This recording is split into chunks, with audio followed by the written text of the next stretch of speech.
Hi, everybody. Hello. How are you? I'm so excited to be back with another episode of Feed Your Soul. Now, I'm saying another episode because we started this last year at the beginning, this time last year, of when the whole world turned upside down. And we tried to keep it going, but it was challenging. You guys loved it. We had tons and tons and tons of views and amazing guests. But it was challenging to keep it going, so we went a little on hiatus, and now we are back with a new premiere and a new season. And we've got literally months and months and months of the most innovative, exciting chefs on the planet who are coming here to cook with us every Wednesday. So I just want to know what it's like, what you're feeling, how you're doing. Tell me how things are going. We haven't checked in like this in a while, and I'm excited to be back and to be cooking and talking with you about things that we are passionate about, right? So food and soul, they're so interconnected, and we're going to get right into it today. So I want to tell you about today's guest, but make sure, please, you just check in. Let me know where you're watching from. Say hey, and how you're feeling. Very, very, very important. And what you're eating. I want to know what you're eating. I want to know what you're drinking. I just want to know everything. So just talk to me. Okay? Talk to me. So for today's special guest, hi, Jay. How are you? Ready for this? Chef Diane Forley's roots began at a young age while cooking with her mother and learning classic Sephardic foods. She enjoyed the kitchen so much that she sought out to learn professionally and cooked in Paris and New York City restaurants, including the River Cafe and Gotham Bar and Grill. Her restaurant, Verbena in New York City, was renowned for market menus, putting fruits and vegetables at the center of the table. In 2009, Chef Forley opened Flourish Baking Company with a mission to transform her kitchen towards a more sustainable approach to baking using only plant-based ingredients free from eggs, cream, milk, and butter. You see, I get excited about these things. We're actually making vegan shakshuka today. Oh my gosh, I just let the cat out of the bag. You can find Chef Forley all online.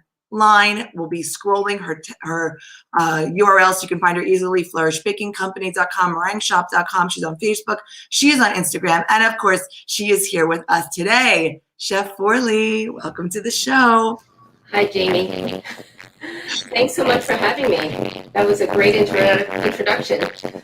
It's a pleasure to have you. We're getting, again, that little staticky feedback. I feel so bad about the AirPods. Maybe we should talk about them. Okay. Yeah.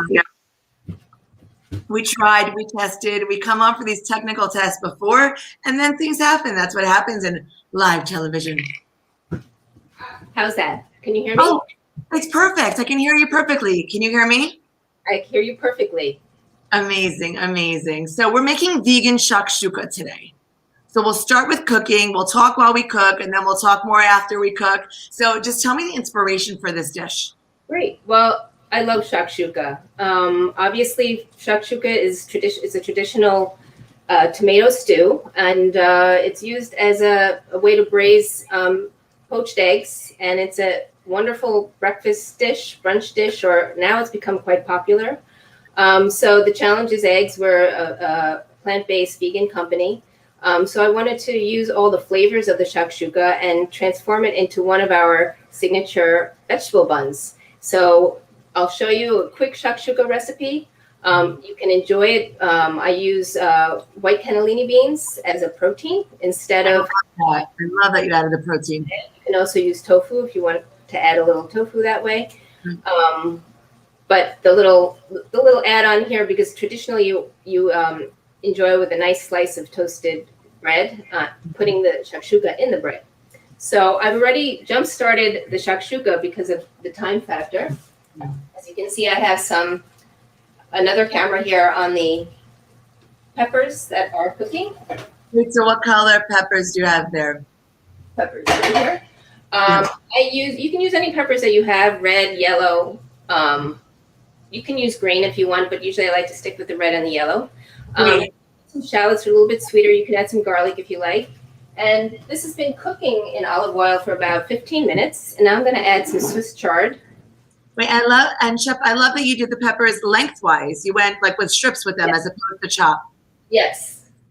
So now it's going to go back on the stove. Great. Oh, the Swiss chard looks fantastic. And I like Swiss chard. Actually, my mother uses a lot of Swiss chard. There's a lot of tomato stewy type of dishes that she's always cooked for me. One of them is bamya, which she often puts It's traditionally made with a tomato, a little lemon juice, dried apricots for natural sweetness, and that is like a flavor that I grew up with. So anything that's stewed tomato reminds me of her cooking, and she's still cooking, loves to cook. Wow, how old is she? This is 92. Oh, amazing. That's unbelievable. She should be 220. Listening. But my father's 93. Wow, unbelievable. So amazing, and my inspiration, both of them. So, Chef, you said you grew up with Sephardic cooking. Swiss chard, stewed tomato dishes are very, very, very Sephardic. Where is your family from? So my mother is from, originally from Guatemala, but my grandmother's from actually Bombay, India. She immigrated to Alexandria, and then they moved eventually to South America. My father's from Hungary. Wow, wow. It's got a little UN situation going. Fantastic. So while this is cooking, I'm also going to add my spices, and the spices that are traditional to shakshuka, a little cumin, a little chili, I use a little smoked paprika for a little smoky flavor. You can really spice it up or down according to your desire. Excellent. I love this. What made you start playing around with shakshuka and doing, like, why pick this dish? You know, it's become more popular, but I'm wondering if you sort of jumped on the trend that's more popular, or if you were ahead of the trend in terms of bringing it into your restaurants and your cooking. It's a good question. I was so excited to see shakshuka coming along on menus. It just started popping up everywhere. I think like the avocado toast. Yeah. Really good, like, toast topper, just something that people really discovered. I think people, as they branch out to some ethnic inspiration, and I think Middle Eastern cooking is definitely like in its heyday. It's like really exciting. Yeah, here in Israel, so I have my own shakshuka pan, and I also I make it my business to order shakshuka at every restaurant I go to, because I like to know like what's the best shakshuka, in a state or in a country. And so I always order it. And I often have it even for dinner. You were talking about it for brunch or lunch, but even for dinner, it's fantastic. It's just. I don't know what a shakshuka pan is. What is that? Oh, so it's like basically a individual. That's how they serve it in Israel.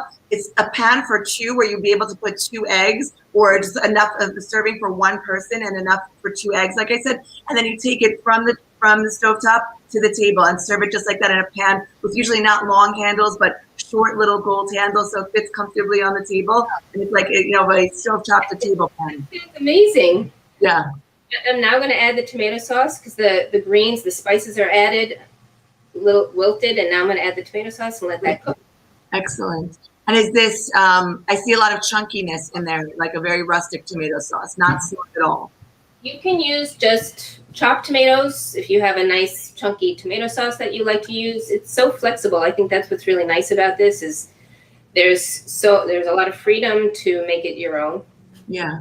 So shakshuka actually means mixture in Arabic, and that's the idea. And I think that the freedom that you're talking about, it really is just a mixture of the things that you love. So you could put any kind of vegetables in there. Eggplants are fantastic in here. Peppers we spoke about. I'm just trying to think. Swiss chard, spinach. Obviously, if this wasn't vegan, there's many other options. But I think that it really, from a vegetable perspective, what are some of the other ones that you would throw in? For greens, kale. Kale. Oh, yes. We use a lot of greens at Flourish. I always like to really balance my dishes with, colors of the rainbow, whether it's the green vegetables, the bright peppers, yellows, oranges, really just pull from all the vegetables, root vegetables. So we try and offer different flavored buns with different vegetable combinations. I had a teacher. I end up using a lot of greens in almost every dish. I love that. I had a teacher when we were young who used to tell us to eat healthy and eat the rainbow, and that's how you know you're eating healthy. And I see that, the pan just looks like that's so colorful. So what's next? You can add a little olive oil if you like, to your taste, just to give it a little bit more of a richness, or you can just leave it as is. Right. I'm gonna, in the interest of time, I'm going to jump to the buns, how to form the buns. Great. Who actually wanted to try this at home. Actually, one second. So the last thing I'm going to do, I would normally let this cook a little longer, but just because we're going to speed this up a little, I'm going to add the beans. The beans get added at the end because they don't really need to cook. Right. They're cooked white beans.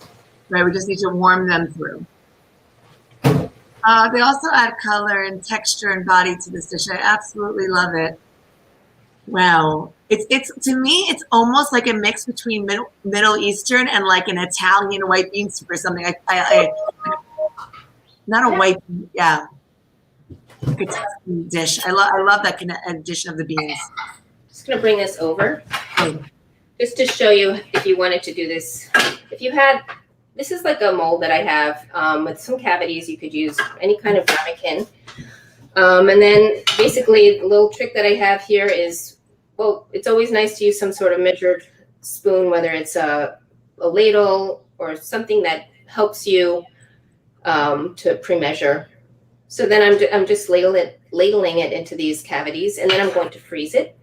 Oh, I love that. And I just want to say something about the ice cream scooper that you're using. I think that's one of the most favorite kitchen utensils after tongs is my ice cream scooper. And I use it almost for everything except for ice cream. I don't even eat a lot of ice cream, but always when I'm baking and like ladling things, as you said, into molds, buns, cups, etc. It's such a fabulous tool for that. Recently, I discovered, actually, I was doing a class on buñuelos, little donuts for Hanukkah. And I found that, instead of wrestling with the dough, with my hand, the scoop was amazing. I just sprayed it with a little nonstick spray, and that just was so easy. Wow, because I'm always like oiling my hands and then like forming them and dropping them in. That's so smart. Yeah. So why does it take all these years to figure that out? Show you, they're nicely portioned. Yes, fabulous. Hi, everyone. Guys, please tell us where you're watching from. Tell us your favorite shakshuka add-ins. We want to hear from you. The only thing I forgot to add to that mix was my fresh cilantro. So that goes cilantro, more parsley. Yes. The bigger, the better. Hi, Rana in Fair Lawn, New Jersey. How are you?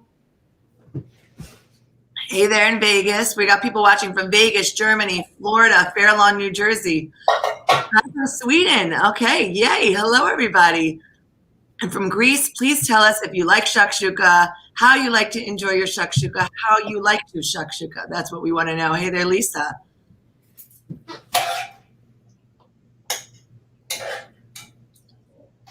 Oh my gosh, Indiana and Pakistan. Oh, I love it. Oh, that's beautiful. I love it so we can see it in the bowl as well. Australia, hello there. Mirala in Peru. Everyone is watching us, Chef. Everyone. There's a little bowl of the shakshuka if you wanted to enjoy it on its own. Oh, that's stunning. I love that. And you just added that. What did you accentuate with? Because it's a teeny bit far. Oh, just a sprig of cilantro. Oh, beautiful. Okay, fine. I can see that now. My mom is watching. Hi, Mom. How are you in Philly? You said your mom is watching too, your mom and dad? Yes. From New York. Hi, Chef's mom and dad. Okay, so these are the buns. So talk to me about the flour in these buns. What type of bun? This is a potato bread that I make. You can use pizza dough, anything that's really nice and stretchy, as you can see. So I have little frozen pieces. And so now I'm just going to form right over the bun. Wow. And it's easy. And it's really nice. And so now I have a little bun. You can see that. Yes, I can see. That dough looks delicious. It just looks so light and stretchy, as you said. I love that. And so I'm just going to put it right into this little foil or ramekin or anything. Yeah. And so there. I love this idea. Often, in Israel, it's served with warm bread, warm pizza, and you're putting the shakshuka in the bun. Have you ever seen this before? Was this your invention? No, I haven't seen it. I have so many different flavors of buns right now that are available on our website. Actually, they're savory vegetable buns. I have I even have like a spaghetti squash and meatball. I have pierogi. I have all sorts of flavors. Well, it's a complete meal right there. Right. So that's it. So it's a handheld meal. It's portable. It's very easy. So now these will bake. You can also. These are really great to have on hand if you want a quick meal. Yeah, so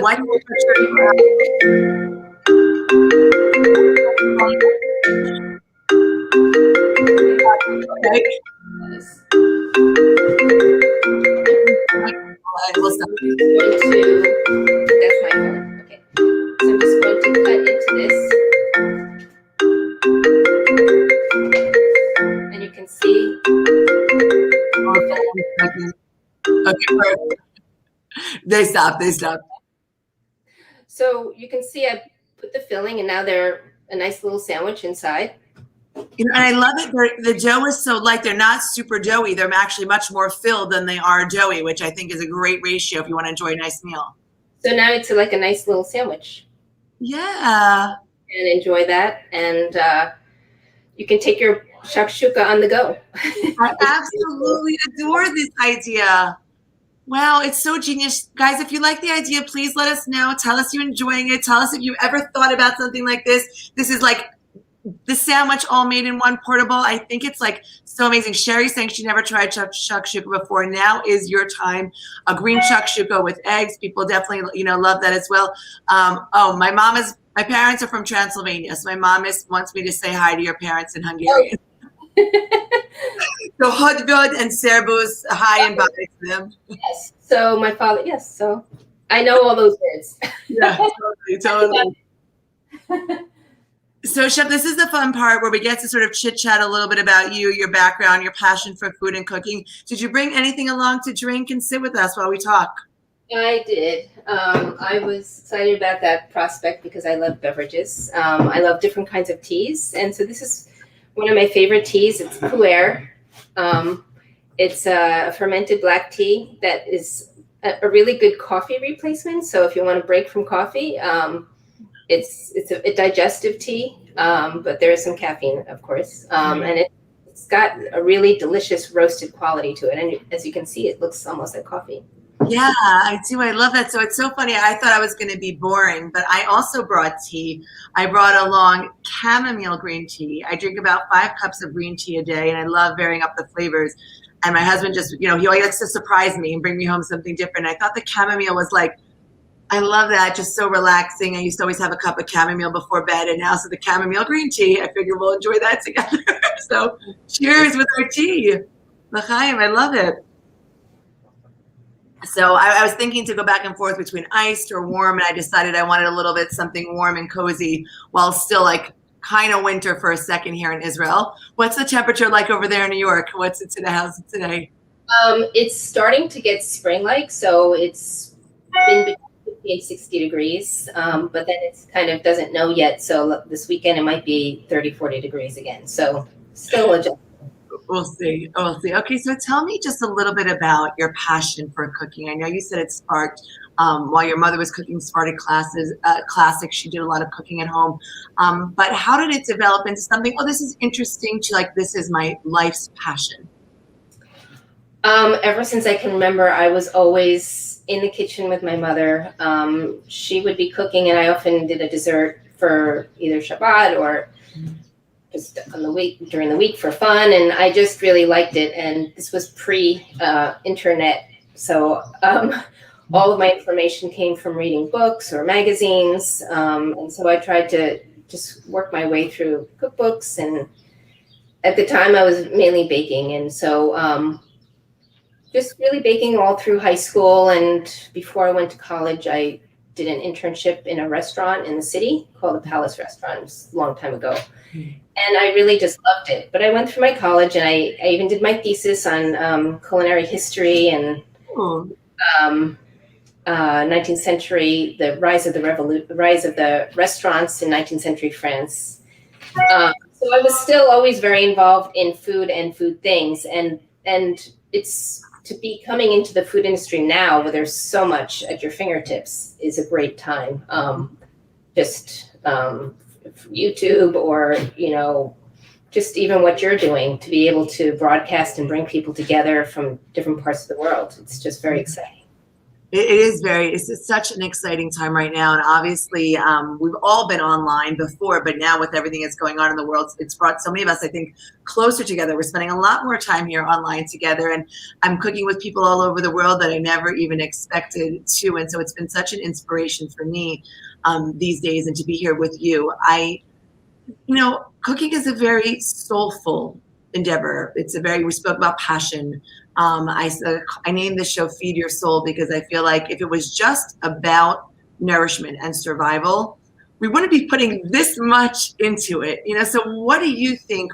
Why do you think it's, if you agree with me, why do you think it's so much more than that, right? We're not just eating to live, we're almost living to eat. So talk to me a little bit about your thoughts on that. Well, all of my businesses have always been passion driven. From my restaurant at Verbena, it's a small restaurant, and we were basically cooking for each customer. We really liked the personal contact, and it was really important about the ingredients that we used, because we would think about who was enjoying that at the other side, and really trying to create a special experience in the restaurant. Now that I have a bakery, which is all plant-based, it also caters as a bonus to different lifestyle or dietary choices. And I really feel like I'm providing such a great service and opportunity with delicious foods and cakes for people that can't really find plant-based baking in too many places. So I feel that really trying to educate people that there's many options in how you cook. And it's very exciting with all the new ingredients that are out there. I just love to be able to experiment with different ingredients that can move towards a plant-based palate, and show people that look at what you can do with all these amazing ingredients. Yeah, I love seeing your creativity on display, especially, when we're on your website. We have a fun part of the show that we want to do 10 rapid fire questions. And the idea here with these questions is you just don't think, just, answer whatever comes to mind first. It can be one word, or it can be, a few sentences, but some of them are quicker, some of them are deeper. Hopefully we'll get through them all, but just want to hear your thoughts on this. So your favorite ingredient? Oh boy. My favorite ingredient, chickpeas. Oh, I like that. I like it. Okay, favorite Jewish food? Mashi. Wow. So do you want to explain what that is? Again, it's one of my mother's specialties. It's stuffed squash with rice and meat. Usually it's chicken. That's not vegetarian. It can be made vegetarian with a tomato and apricot sauce. So we have a very nice recipe for it, and we actually show it's called dolma in some countries, mashi in some countries, and you could stuff not just zucchini, of course, yaprok, it's called from Iraq. You could stuff onions, you could stuff peppers, you could stuff tomatoes, but zucchini is a classic, and so I love hearing that. That's so funny. I never would have guessed, but yay. And do you still eat meat? Like, is that something you do, or now not anymore? Would you make mashi?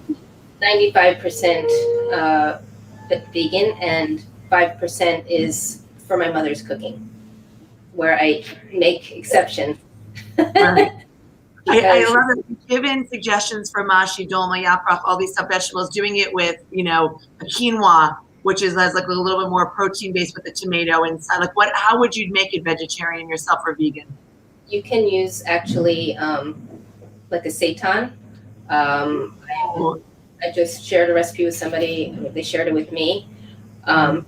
He happens to be Syrian, and it's a seitan filling, and that sounded. I really would like to try that. Right. Yeah. That's a nice idea. I love that. Okay, favorite dish to make? My favorite dish to make? I love making meringues. I love you can see on Meringue Shop, which is my site dedicated to vegan meringues made from aquafaba. I just love, it's very meditative, and I like to paint them different colors. So when I actually have time, I just set myself up at work, and there's nobody there, and I just go to town. It's so funny because cooking for many people, baking especially, is very therapeutic. Do you find that to be the case? Oh, definitely. The repetition is very therapeutic. Right. Very nice. Amazing. Okay. Favorite dish? I asked you your favorite dish to make, your favorite dish to eat. What do you have? Did I ask you your favorite dish to eat? I can't even remember if I went out of order.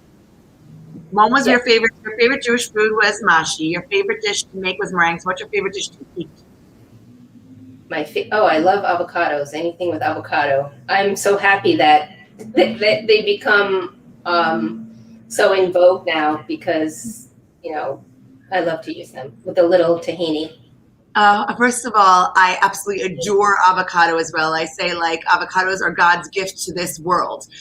They're so creamy, they're so buttery. My mom was making me avocado toast like 30 years ago before it was in fashion. And like you said, it's great to be on trend, but I feel like I appreciated them and loved them before, they were on the scene. So and it's funny you like the avocados with tahina. That's so interesting. It's delicious. Little Right. sesame. Fabulous. I love that idea. Okay. What did you have for breakfast today? I had a piece of, that's what I had. I had the avocado on toast. Okay, perfect. Yeah. Perfect. Improving it. And then what's for dinner tonight? I'm sorry. And what's for dinner tonight? Dinner for tonight is we're going to have a little Israeli couscous. I have delicious. I'm going to do a pan roast of cauliflower and broccoli with the Israeli couscous, and I will probably use some of this shakshuka sauce. I was going to guess it's the shakshuka buns or something to do with all the food you just made. Okay, 2 unexpected things in your fridge or pantry right now.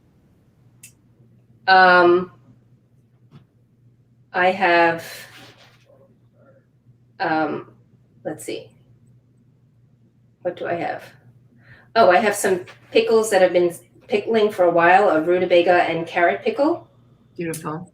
And then I have capers.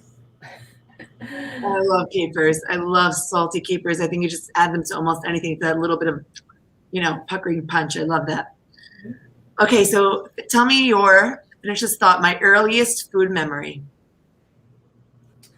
My earliest food memory. Oh, wow. We're going deep here. It's Feed Your Soul, Chef, like we want to dig deep. Okay.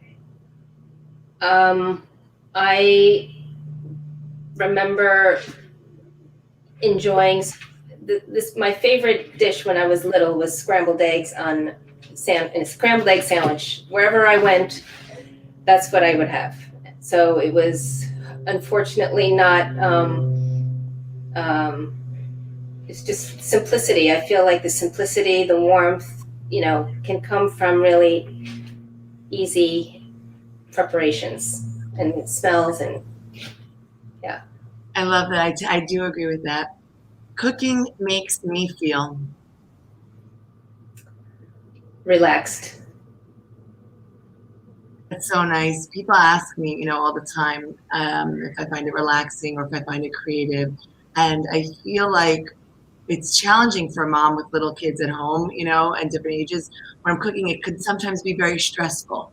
So it's nice to hear that we'll get to a place one day where it's like, can go back to relaxing. And I always say you have to cook happy, right? Because it infuses your food however you're feeling. And I always try to remember when my kids are stressing me out or when things are going on behind me, like, happy thoughts.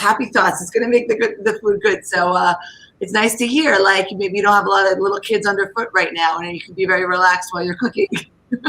My kids are high school and college now, but I always find that in the kitchen, that's my place. That's my place to be.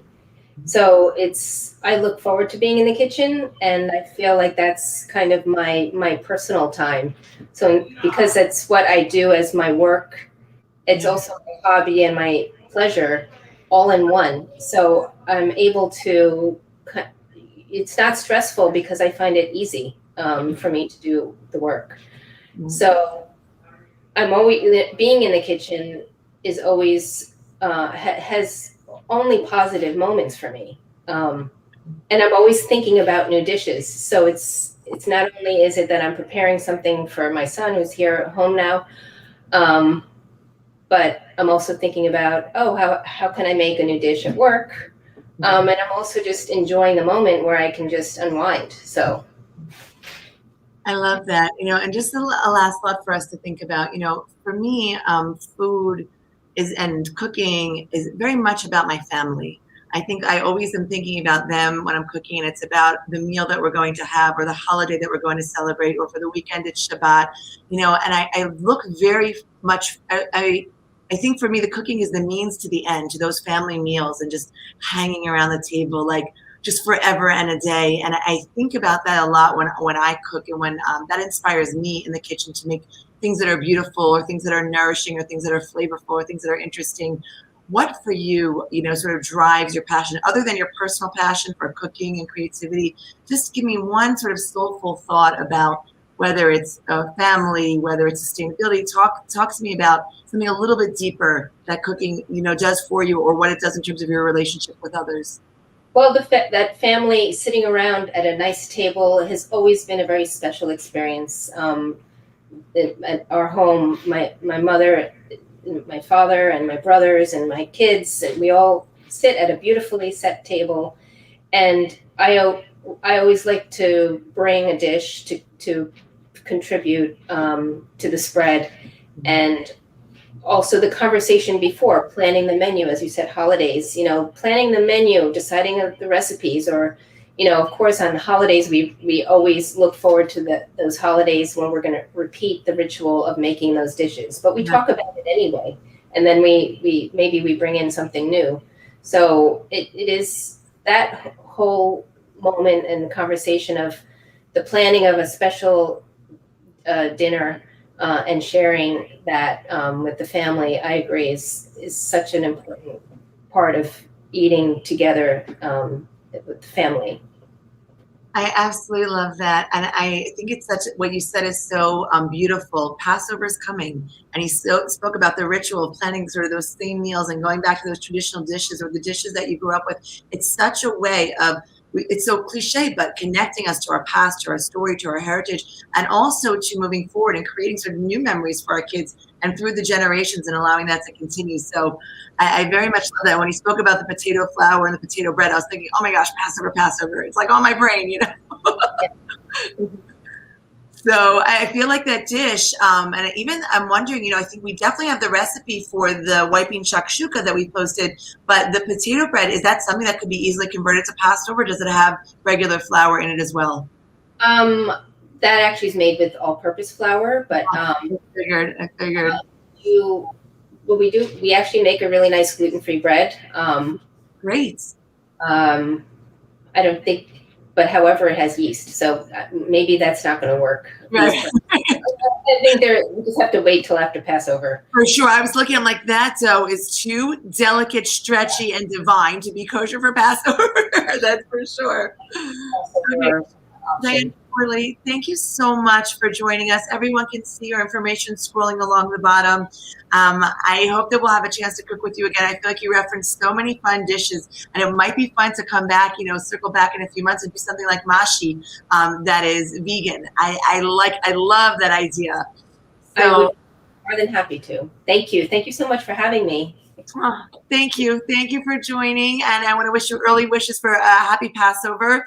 And to everyone who's watching, please, guys, it's so important for us to hear back from you what you liked, what you enjoyed. If you also want to give us suggestions for those 10 rapid fire questions, I'd love to hear what you want to know. I really want to focus, the first part of the program on cooking, but the second part very much sort of on the soul and spirituality and food. And it would mean a lot to me to kind of hear which points in that conversation are interesting to you, what we should be exploring.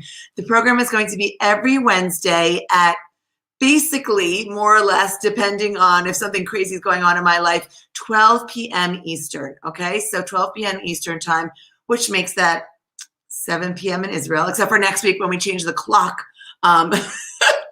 For like a few weeks before, they do in the States, and that makes things really challenging.